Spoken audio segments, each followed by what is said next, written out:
Good evening once again, ladies and gentlemen, and welcome to the Capital One Cafe here in Miami Beach.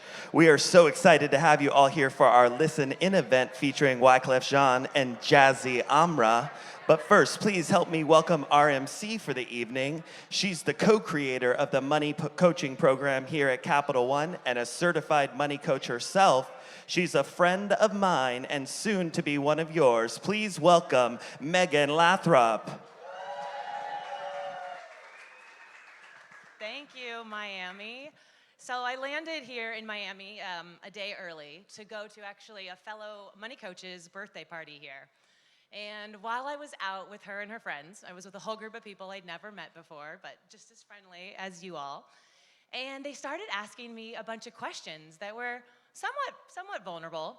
And I decided to answer. I felt hesitant, but I thought, you know what? I'm gonna just share my thoughts and feelings with this new group of friends.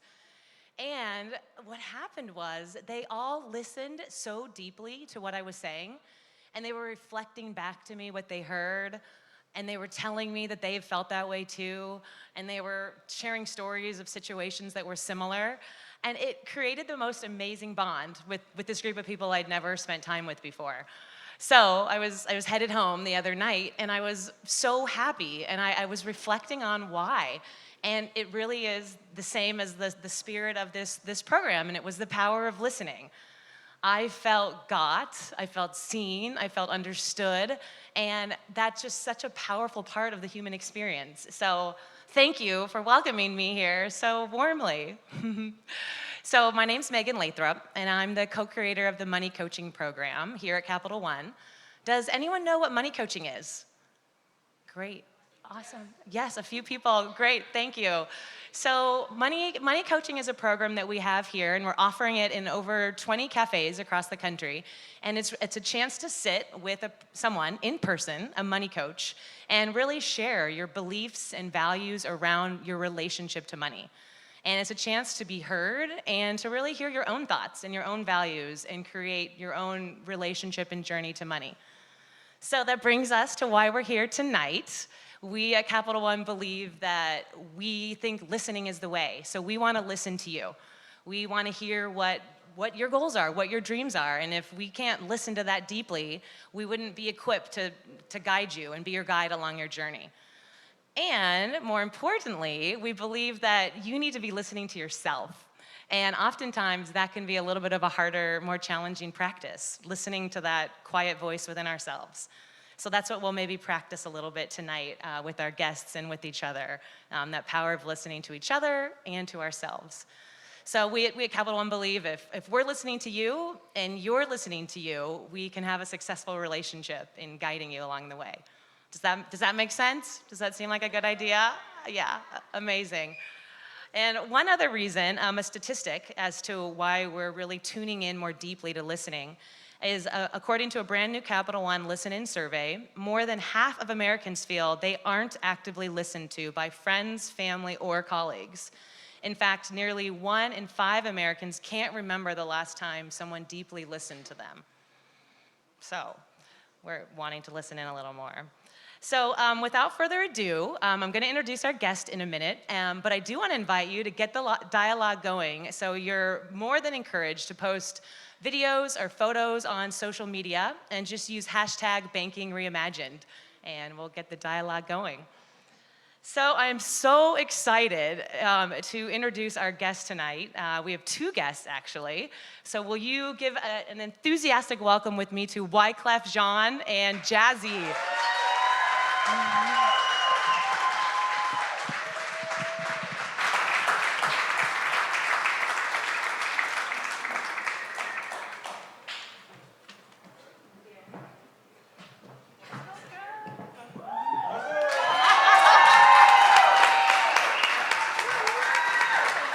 Hello.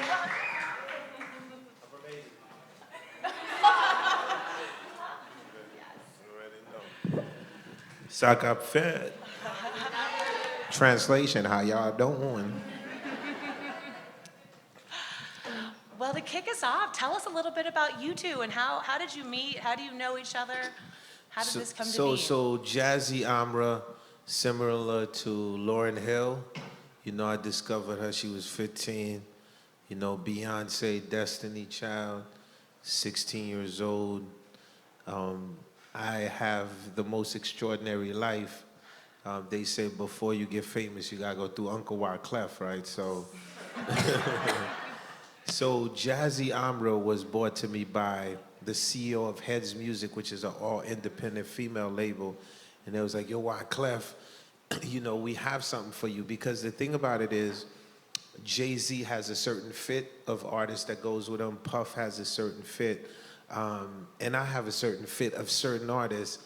And they felt like Jazzy would be the one. And they brought her to me and she sang, you know, with me, you can't bring no tricks. I'm from the church, so you can't have like an auto-tune on the side like, oh, this is how we do it. Like you know, no tricks. Like you actually have to be able, I gotta feel something. And Jazzy from the Bronx. I don't know what's going on with the Bronx water, but this is young Jazzy from the Bronx. Thank you, yeah. How y'all doing? How y'all feeling? So the part of it that I fell in love with is you got 1 trillion singers in the world. I'm from the Caribbean. Every other person is a singer. You know what I'm saying? And every other person's writing songs. I remember first time I went to Jamaica was like 1992, my first experience. It's around Christmas, and I go on the bus and do like, jingle bell, and me say jingle bell, jingle all the way. And how fun it is to have on a one-day open stage. So me say, jingle bell, and me say, jingle, right? And he said, yeah, Wyclef, me write this song, you know. So he told me he wrote Jingle Bells. So I need to tell you that because every other person is a singer. So what makes this person stands out is I remember meeting the Fugees and creating the Fugees, and I was like, we are not gonna be music, we're gonna be a movement. So when I heard her story about coming from a shelter home, and I was already amazed by her voice, and I was like, something's going on where you from, and I just felt she's a representation of girls around the entire world. So I felt like she had a real story to tell. So that's why I decided to rock with the young Jazzy Amra. Thank you. Wow. And Jazzy, what has this been like for you to get the attention from Wyclef and be supported and go on this journey? It's just super dope, just coming from where I come from, being taken away from my mom, living at a rehab, being adopted, and always looking up to Wyclef. And then to finally meet him and for him to believe in me the way he does and just mentor me throughout this whole game. I love it, and I'm blessed. Beautiful.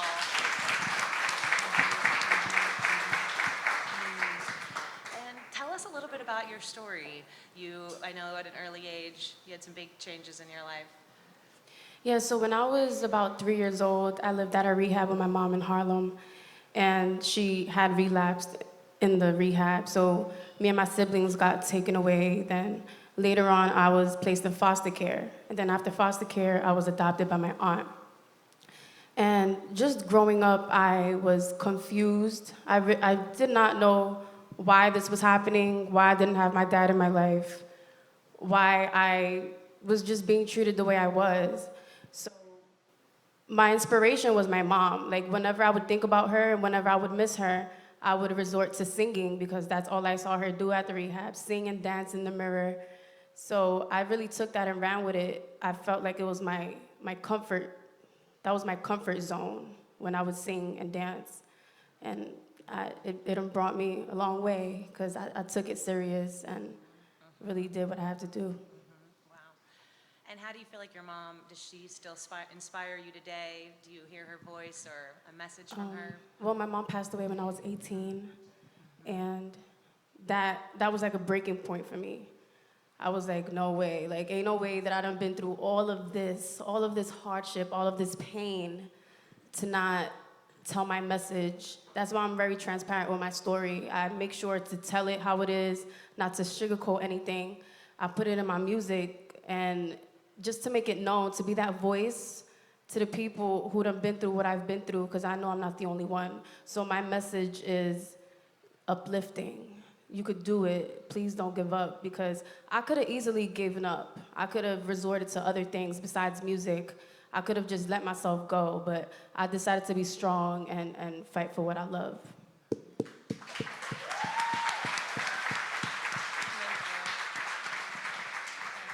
When we were chatting a little bit earlier, you even used the word, the masses, that you want to connect to the masses and really spread your message, as you were saying, and live your purpose. What is your purpose, and how do you see this playing out? I feel like my purpose is music and just telling my story thoroughly, not sugarcoating anything. My purpose is to be the voice and the inspiration to keep people going, because as I said, I know I'm not the only one who done been through that. I'm not the only one who wakes up in the morning and is like, oh my God, this again? Like, sometimes I don't want to be here, but I want to uplift y'all with my music and with my message and anything that I could do. Amazing. And we'll get to hear that a little bit later. And what about you? You've talked a little bit about the power of someone's story, and that you work with a lot of up-and-coming artists because you connect to their story. What would you say about that? How have you connected to her story, or even other artists, and what do you do with that? Well, I mean, the way I connect to everyone's story, I remember when I was in the hood, everybody was listening to Michael Jackson, and I was like, who's doing the music for Michael Jackson? And dude was like, yo, it's a guy named Quincy Jones. And I went and I researched Quincy Jones, and the secret to Wyclef, I'm really a jazz major, you know what I mean? So at 16 years old, I was already playing like 10 different instruments. At 17 years old, I was competing throughout America in like jazz competitions. So for me, connecting with someone like Jazzy is like connecting with like Beyonce. I get to see the artist different. Thank you. I get to see the artist different than y'all get to see them, right? So y'all see Beyonce, but me, I'm on stage performing, and Beyonce is on the side watching my show, right? So they opening up for me. Every night, Destiny Child leaves, but Beyonce always stay on the side and watch the show. And I'm like, this one right here is gonna be a beast. She's studying the game. So for me, I love to connect with the artists in a small room. You know, y'all see them at the Super Bowl, or y'all see them at the MTV Awards.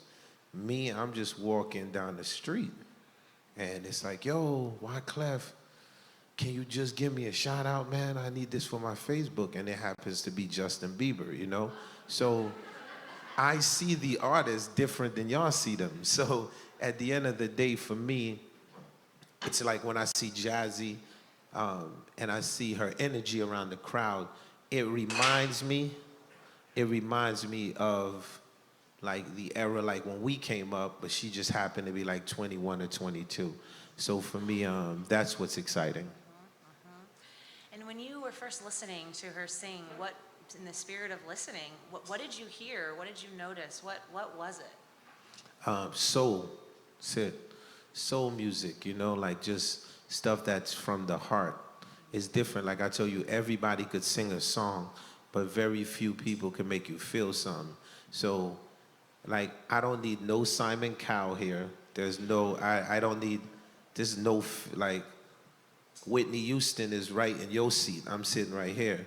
And I'm writing My Love's Your Love. So I'm telling you, as someone who's been in the studio with the essence, and it just boils down to making people feel something. You know what I mean? Yeah. And that would be a great way to live for all of us, right? To live from our soul when we're speaking or singing, and to listen for that. What advice would you have for people to sing from their soul or to speak from their soul?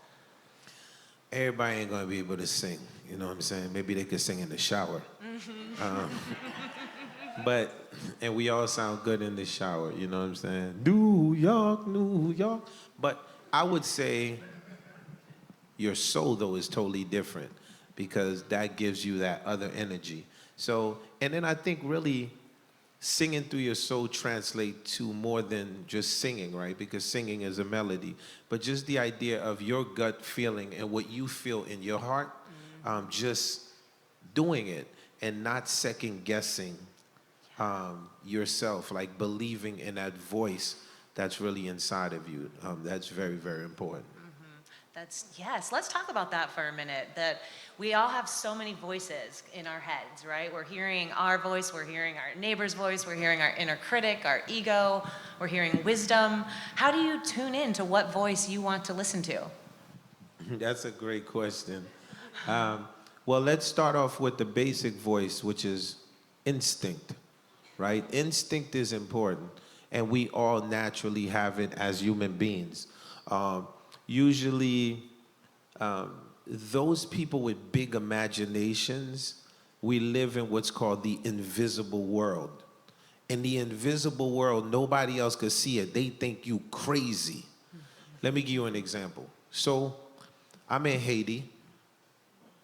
I'm like young Shaka Zulu, butt naked. You know what I mean? Like 4 or 5 years old, like, come on, yeah, come on, yeah, come on, yeah, come on, yeah, right? So it's like, and I'm in a state of, like extreme poverty, like poverty to the point where I'm eating dirt from the floor, poverty, right? So, but here it is, in my brain, I don't even understand what that means. So I'm like, yo, bring the donkey. So they bring the donkey, and I get on the donkey, and there's a cemetery in my village. And you got to go around the cemetery with the donkey. And the game is called I'm Going to America. So literally, you know what I'm saying? You butt naked, you get on the donkey. And all the kids crowd around you in the village. And they're like, yo. And they speak in Creole. They're like, yo, you going to America. Bring me back a dress, you know. Bring me back a ring, you know. Bring me back some money. And you literally on this donkey. And in my brain, whenever I got on that donkey, I literally was going to America. Like, so think about this. I'm eating dirt on the floor. We don't know where the next meal is coming from. That has nothing to do with my reality, because my reality, I'm living inside of my mind. And when I would come around the cemetery, the kids would be so excited to ask me, what have you bought me from America? And we would play imaginary toys, you know what I mean? So for me, I always say that's the truest gift, to really the gift of instinct. Now, the gift of instinct is often challenged by the ego, right? So the ego could be tricky because you got to listen to yourself. But while you listen to yourself, you still got to have at least one person, because we all in our lives have, no matter how out of control we get, there have to be one person in your life that could just put you back into position.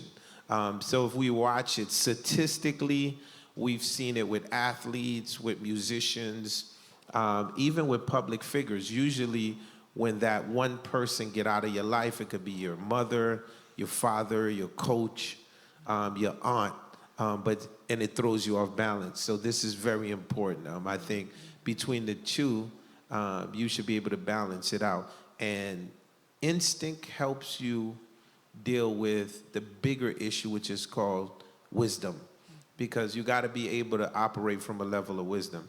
And wisdom just means you ain't gonna like everything that you hear. And us as human beings, naturally, no matter what anybody says in this room, we like to hear, yo, man, you did a good job. You feel what I'm saying to you? Like when I worked at Burger King, I fixed that Whopper real good before it went through the drive-thru. I needed to hear, Mr. Jean, you do good job. Okay, merci. No problem.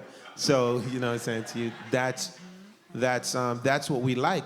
But at the same time, that will be challenged with, you're not doing a good job right now, or you can do better, or I expect more out of you.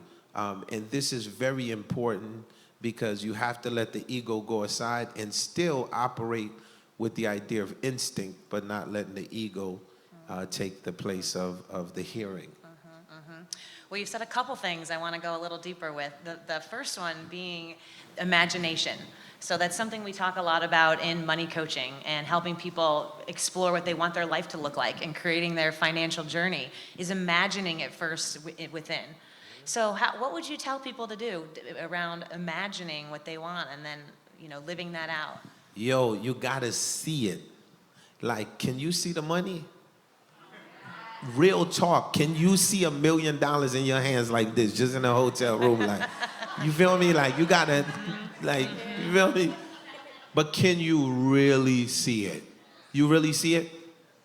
See, not yet. You see? But I saw it when I was at Burger King. I ain't gonna lie to you.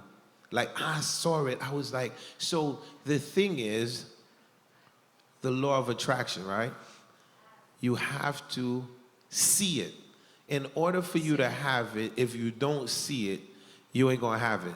And so it looks impossible to the norm. So the first key is to see it. Because once you see it, then the next part comes in. How are you gonna get it legally? You know what I'm saying? And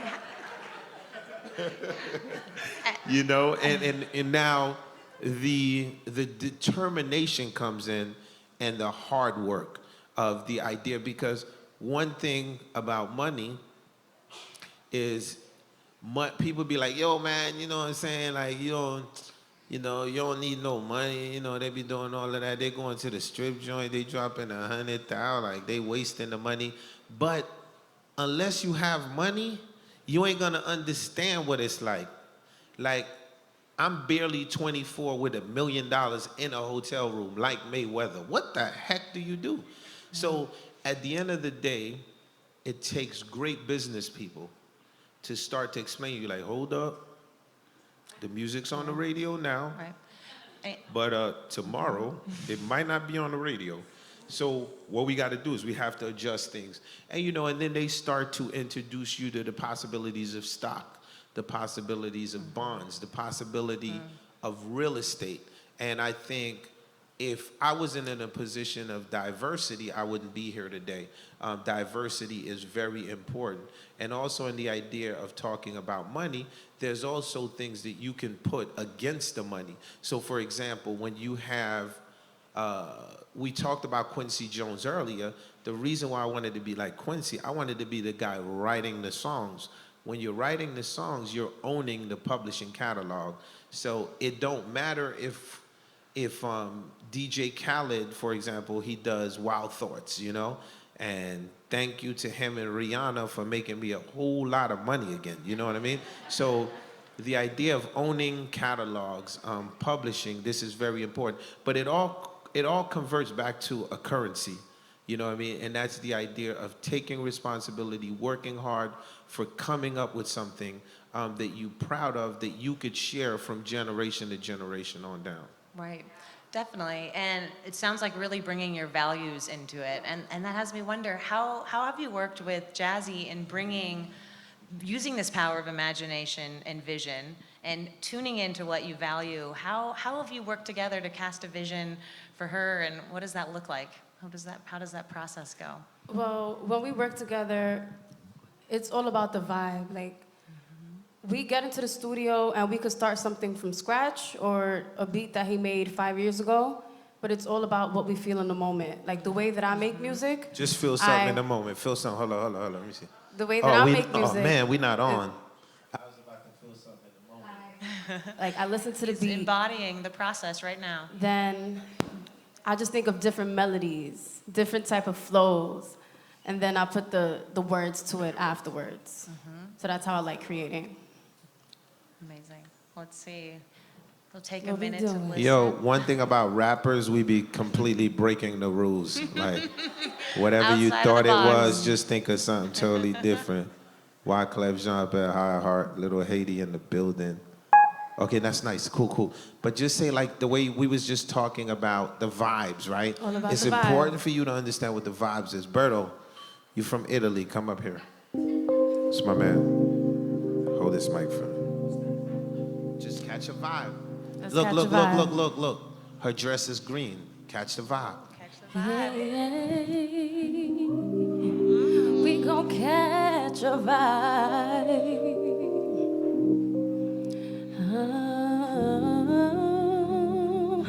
This is exactly how it works.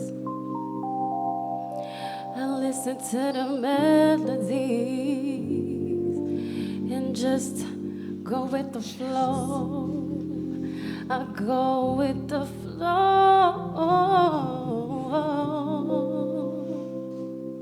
Let's switch it up. Let's switch this up. No, I had to show. Is that a tease? I got you. We can't do the concert yet. It's all right. Okay. Coming If right this Few up. was more minutes, all- coming right up. This was all just for when she heard the word vibe. I wanted to Vibe. experience, you know, like Yeah, let's. to show you what the capital V was, you know? Yes. Yeah. And this is not rehearsed because you was at the sound check. Yeah. So this had nothing to do with it. This was Right, real time. yes. You had that look, that old, you know what look you had on your face? What?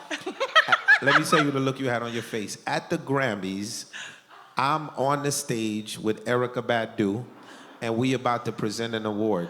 And out of nowhere, old dirty bastard from the Wu-Tang Clan decide that he's just gonna come on the microphone and take my microphone. Wu-Tang Clan is the best, like right in the middle of the Grammys. Like, you're like, awkward moment. Wow. Amazing. Well, this is fantastic because we're creating our lives in each minute, right? And so much of living a life as a musician and an artist and someone wanting to be happy is being in the flow and embracing the moment. So I appreciate you being Always. that. Absolutely. So how do you do that on a daily basis? How do you bring the spirit of how you create music and how you live? Do you bring this to everything you do? I mean, we did it here, so. Yeah, so I'm inspired by everything. Like coming from where I come from, I'm from the Bronx, New York. Just my upbringing. I'm inspired every single day. I'm hungry to get out of the X. Of course, I love it, but you know, it's time to go. The experiences that I have every single day, I'm going through struggles. I'm seeing things. I'm hearing things. And it just makes me strive harder and just go hard. That's like the bottom line. Just go hard for what I love. Going. And what about you, Wyclef? What has kept you going? Well, I mean, you know, definitely what keeps me going is this. Like, so we have, I mean, you've seen Golden State, right? Boo. Golden State basketball team, boo. Boo. But you see what happens when you have one coach, the coach changes, and every coach around the entire world, we can set the play.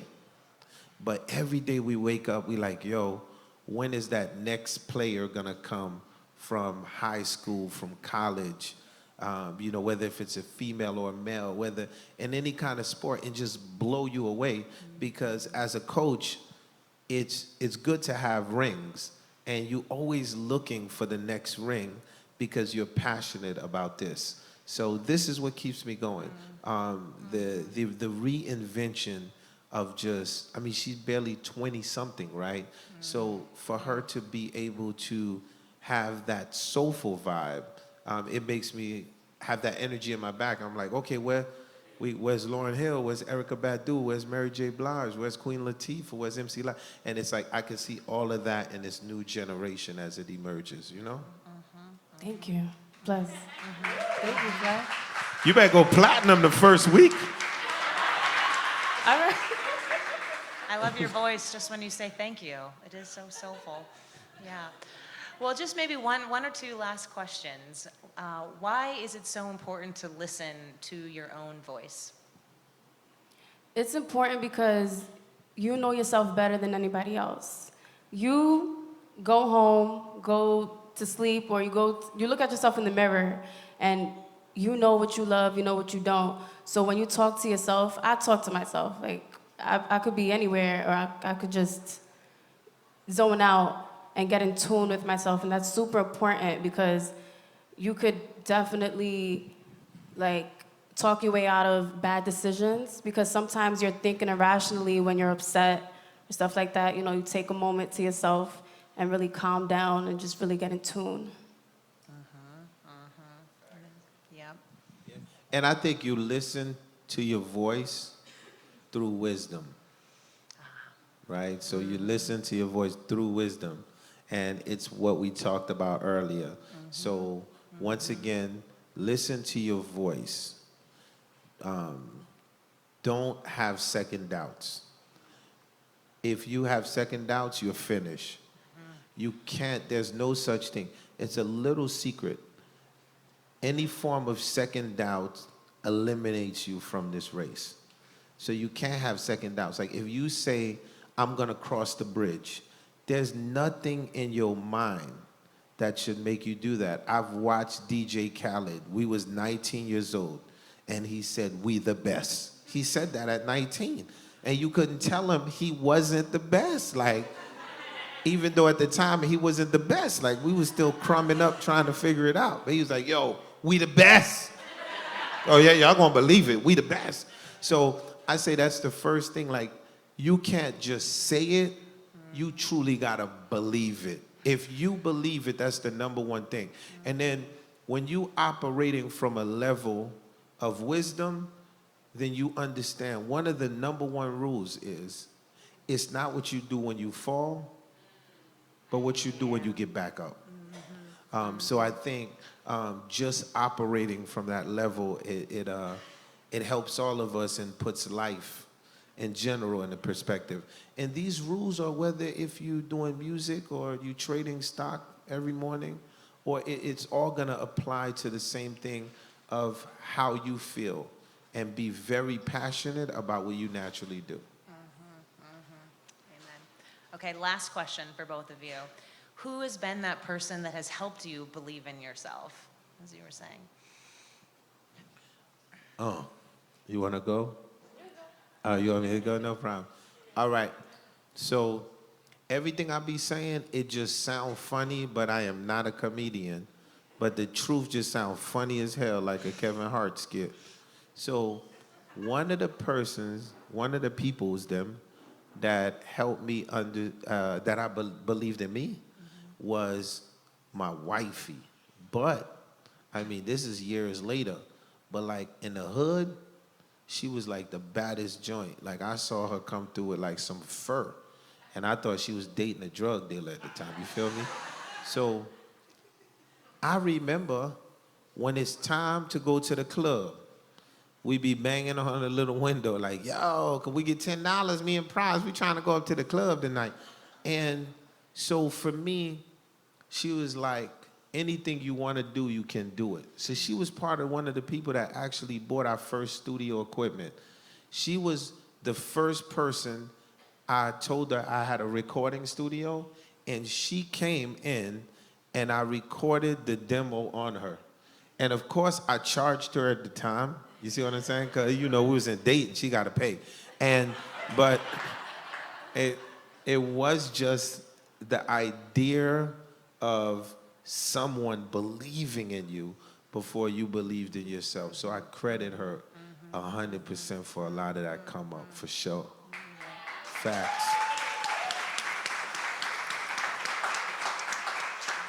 Well, one image I will take from you, Wyclef, that you shared with me earlier is that when you were a kid, you were walking around in the village and someone was telling you it wasn't going to work out, it wasn't going to be, and you'd walk away and then you'd say to yourself, this is going to work out, I'm going to do it, it's going to happen.